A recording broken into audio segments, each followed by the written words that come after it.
الحمد لله الذي أنزل على عبده الكتاب ولم يجعل له عوجا قيما لينذر بأسا شديدا من لدنه ويبشر المؤمنين الذين يعملون الصالحات أن لهم أجرا حسنا ماكثين فيه أبدا وينذر الذين قالوا اتخذ الله ولدا ما لهم به من علم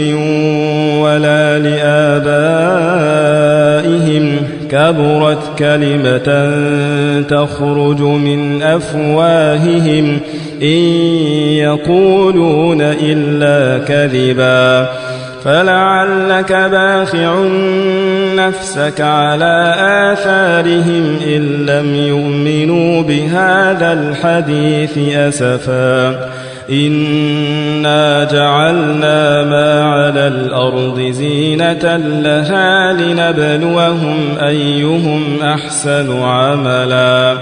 وإنا لجاعلون ما عليها صعيدا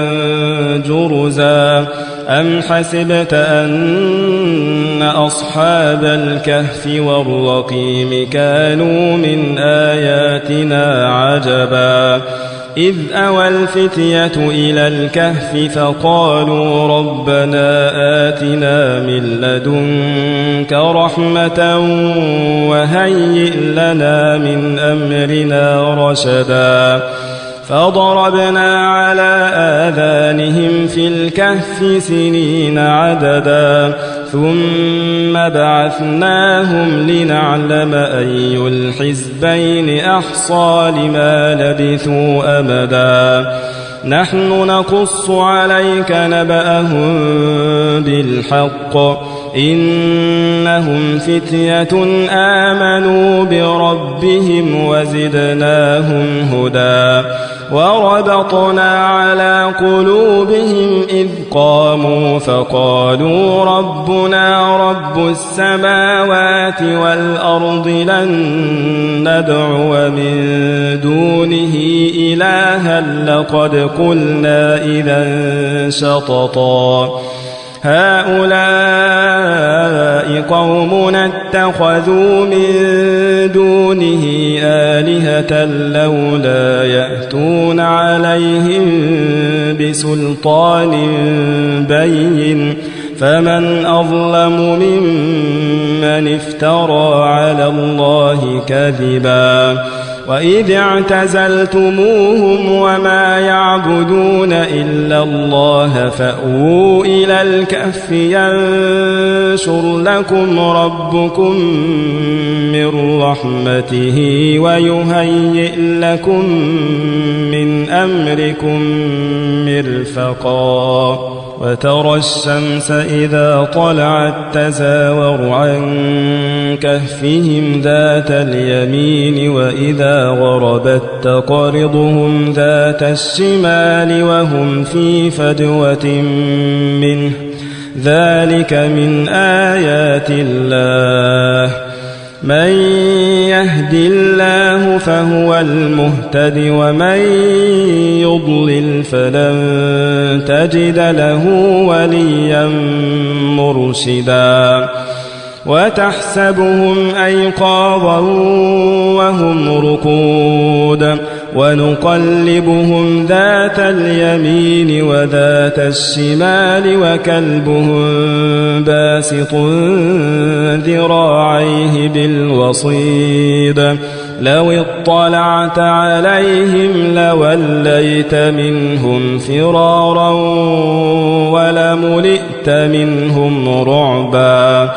وكذلك بعثناهم ليتساءلوا بينهم قال قائل منهم كم لبثتم قالوا لبثنا يوما أو بعض يوم قالوا ربكم أعلم بما لبثتم فابعثوا أحدكم بورقكم هذه إلى المدينة فلينظر أيها أزكى طعاما فليأتكم برزق منه وليتلطف ولا يشعرن بكم أحدا إنهم إن يظهروا عليكم يرجموكم أو يعيدوكم في ملتهم ولن تفلحوا إذن أبدا وكذلك أعثرنا عليهم ليعلموا أن وعد الله حق وأن الساعة لا ريب فيها إذ يتنازعون بينهم أمرهم فقالوا بنوا عليهم بنيانا ربهم أعلم بهم قال الذين غلبوا على أمرهم لنتخذن عليهم مسجدا سيقولون ثلاثة رابعهم كلبهم ويقولون خمسة سادسهم كلبهم رجما بالغيب ويقولون سبعة وثامنهم كلبهم قل ربي أعلم بعدتهم ما يعلمهم إلا قليل فلا تمار فيهم إلا مراء ظاهرا ولا تستفت فيهم منهم أحدا ولا تقولن لشيء إني فاعل ذلك غدا إلا أن يشاء الله واذكر ربك إذا نسيت وقل عسى أن يهديني ربي لأقرب من هذا رشدا ولبثوا في كهفهم 300 سنين وازدادوا 9 قل الله أعلم بما لبثوا له غيب السماوات والأرض أبصر به وأسمع ما لهم من دونه من ولي ولا يشرك في حكمه أحدا واتل ما أوحي إليك من كتاب ربك لا مبدل لكلماته ولن تجد من دونه ملتحدا واصبر نفسك مع الذين يدعون ربهم بالغداة والعشي يريدون وجهه ولا تعد عيناك عنهم تريد زينة الحياة الدنيا ولا تطع من أغفلنا قلبه عن ذكرنا واتبع هواه وكان أمره فرطا وقل الحق من ربكم فمن شاء فليؤمن ومن شاء فليكفر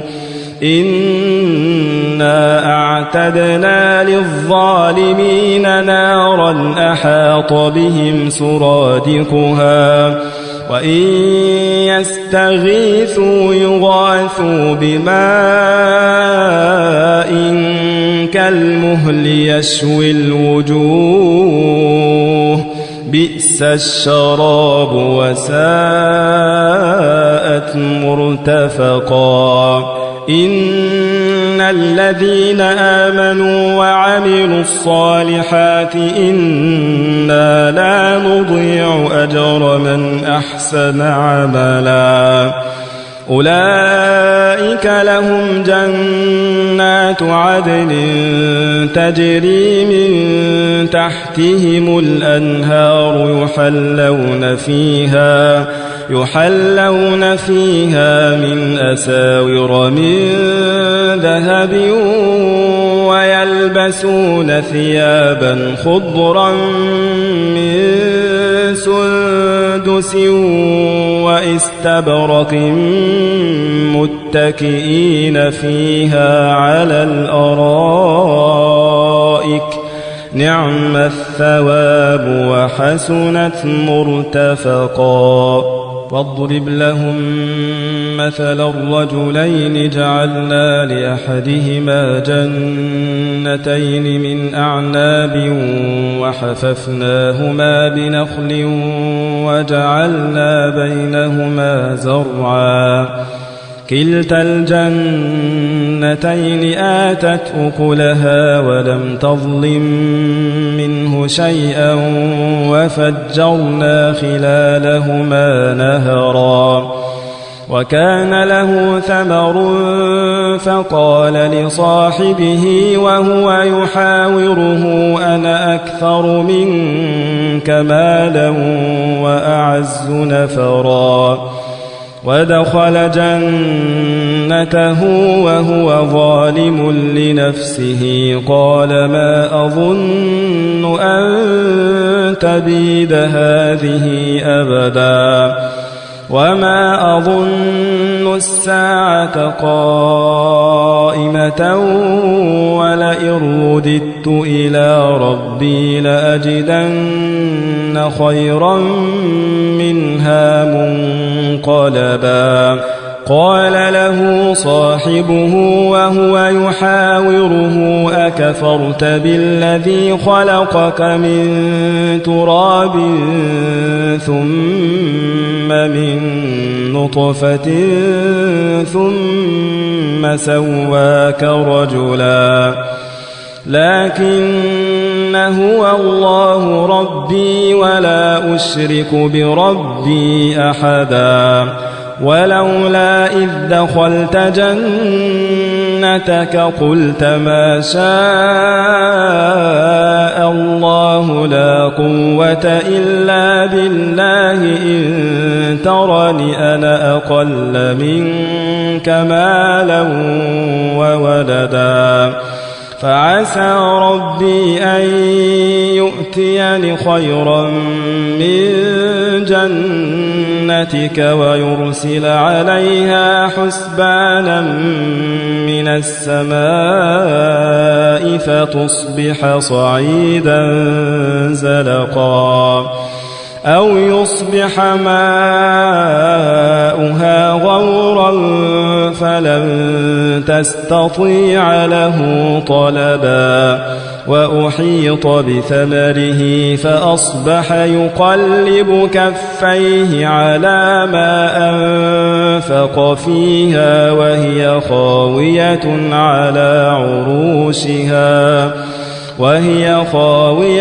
على عروشها ويقول يا ليتني لم أشرك بربي أحدا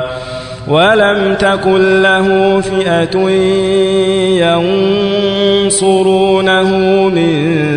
دون الله وما كان منتصرا هنالك الولاية لله الحق هو خير ثوابا وخير عقبا واضرب لهم مثل الحياة الدنيا كماء إن أنزلناه من السماء فاختلط به نبات الأرض فأصبح هشيما تذروه الرياح وكان الله على كل شيء مقتدرا المال والبنون زينة الحياة الدنيا والباقيات الصالحات خير عند ربك ثوابا وخير أملا ويوم نسير الجبال وترى الأرض بارزة وحشرناهم فلم نغادر منهم أحدا وعرضوا على ربك صفا لقد جئتمونا كما خلقناكم أول مرة بل زعمتم أن لن نجعل لكم موعدا ووضع الكتاب فترى المجرمين مشفقين مما فيه ويقولون يا ويلتنا ما لهذا الكتاب لا يغادر صغيرة ولا كبيرة إلا أحصاها ووجدوا ما عملوا حاضرا ولا يظلم ربك أحدا وإذ قلنا للملائكة اسجدوا لآدم فسجدوا إلا إبليس كان من الجن ففسق عن أمر ربه أفتتخذونه وذريته أولياء من دوني وهم لكم عدو بئس للظالمين بدلا ما أشهدتهم خلق السماوات والأرض ولا خلق أنفسهم وما كنت متخذ المضلين عضدا ويوم يقول نادوا شركائي الذين زعمتم فدعوهم فلم يستجيبوا لهم وجعلنا بينهم موبقا ورأى المجرمون النار فظنوا أنهم مواقعوها ولم يجدوا عنها مصرفا ولقد صرفنا في هذا القرآن للناس من كل مثل وكان الإنسان أكثر شيء جدلا وما منع الناس أن يؤمنوا إذ جاءهم الهدى ويستغفروا ربهم إلا أن تأتيهم سنة الأولين أو يأتيهم العذاب قبلا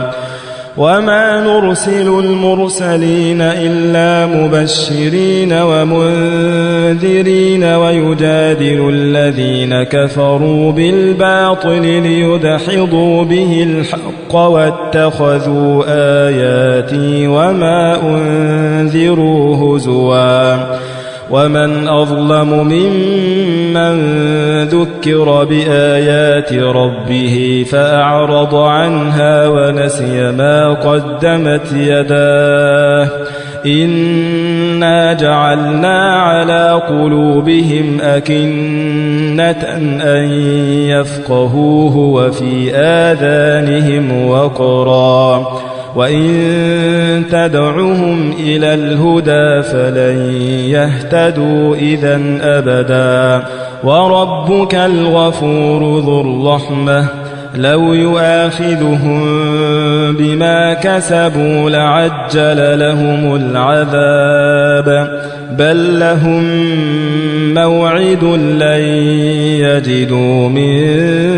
دونه موئلا وتلك القرى أهلكناهم لما ظلموا وجعلنا لمهلكهم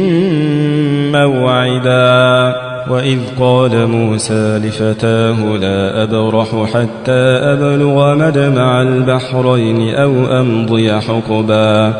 فلما بلغا مجمع بينهما نسيا حوتهما فاتخذ سبيله في البحر سربا فلما جاوزا قال لفتاه آتنا غداءنا لقد لقينا من سفرنا هذا نصبا قال أرأيت إذ أوينا إلى الصخرة فإني نسيت الحوت وما أنسانيه إلا الشيطان أن أذكره واتخذ سبيله في البحر عجبا قال ذلك ما كنا نبغي فارتدا على آثارهما قصصا فوجدا عبدا من عبادنا آتيناه رحمة من عندنا وعلمناه من لدنا علما قال له موسى هل أتبعك على أن تعلمني مما علمت رشدا قال إنك لن تستطيع معي صبرا وكيف تصبر على ما لم تحط به خبرا قال ستجدني إن شاء الله صابرا ولا أعصي لك أمرا قال فإن اتبعتني فلا تسألني عن شيء حتى أحدث لك منه ذكرا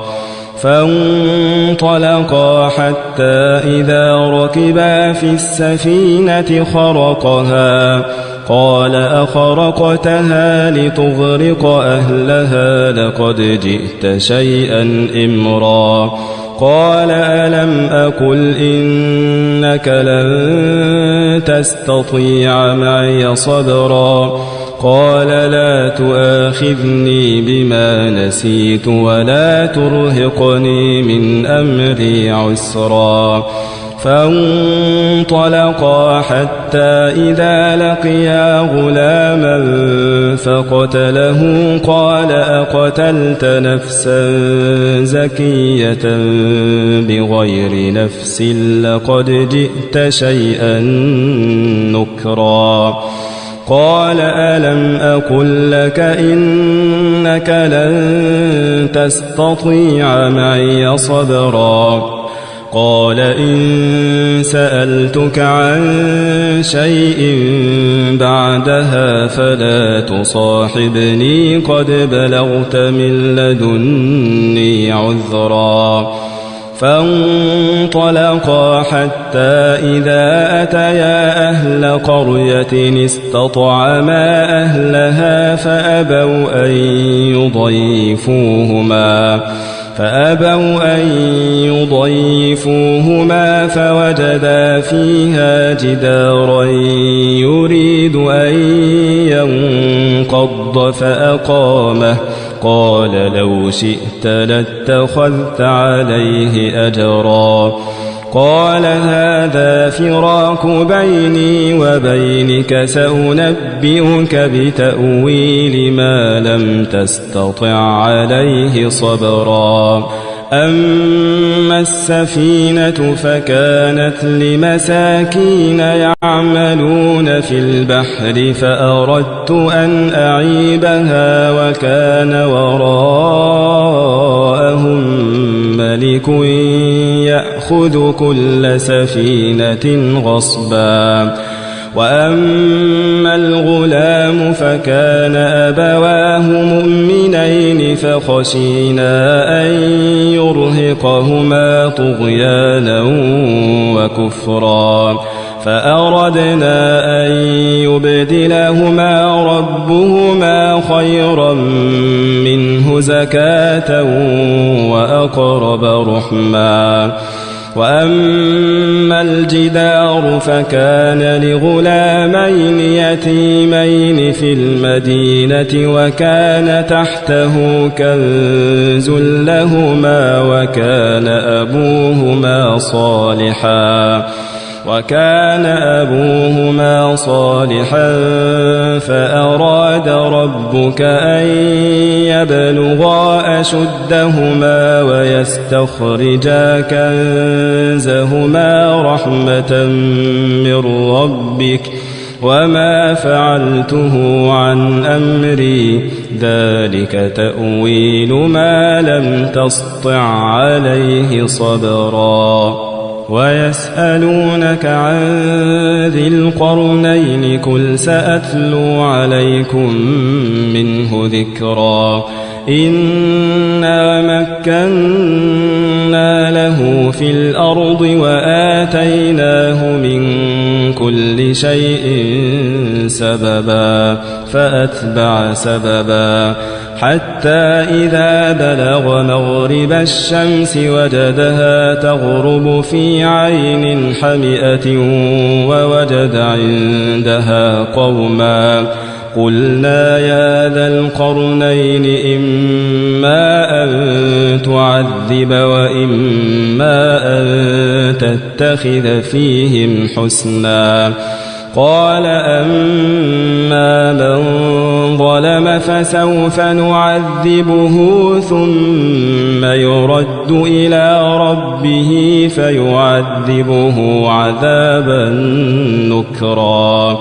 وأما من آمن وعمل صالحا فله جزاء الحسنى وسنقول له من أمرنا يسرا ثم أتبع سببا حتى إذا بلغ مطلع الشمس وجدها تطلع على قوم لم نجعل لهم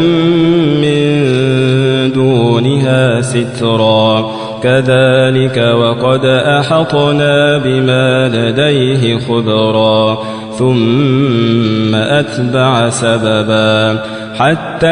إذا بلغ بين السدين وجد من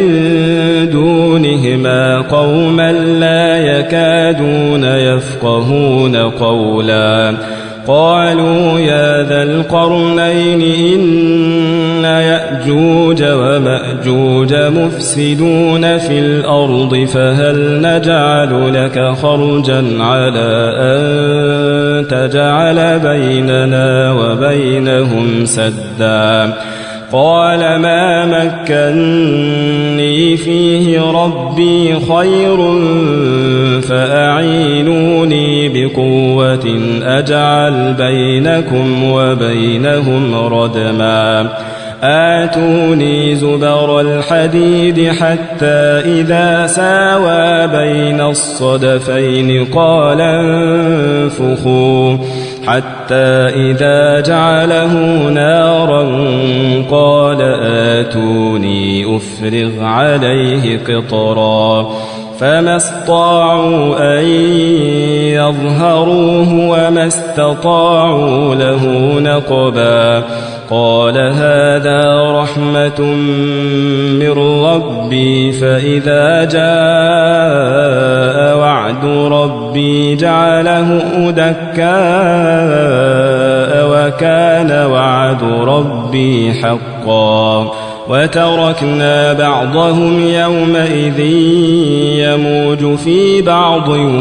ونفخ في الصور فجمعناهم جمعا وعرضنا جهنم يومئذ للكافرين عرضا الذين كانت أعينهم في غطاء عن ذكري وكانوا لا يستطيعون سمعا أفحسب الذين كفروا أن يتخذوا عبادي من دوني أولياء إنا أعتدنا جهنم للكافرين نزلا قل هل ننبئكم بالأخسرين أعمالا الذين ضل سعيهم في الحياة الدنيا وهم يحسبون أنهم يحسنون صنعا أولئك الذين كفروا بآيات ربهم ولقائه فحبطت أعمالهم فلا نقيم لهم يوم القيامة وزنا ذلك جزاؤهم جهنم بما كفروا واتخذوا آياتي ورسلي هزوا إن الذين آمنوا وعملوا الصالحات كانت لهم جنات الفردوس نزلا خالدين فيها لا يبغون عنها حولا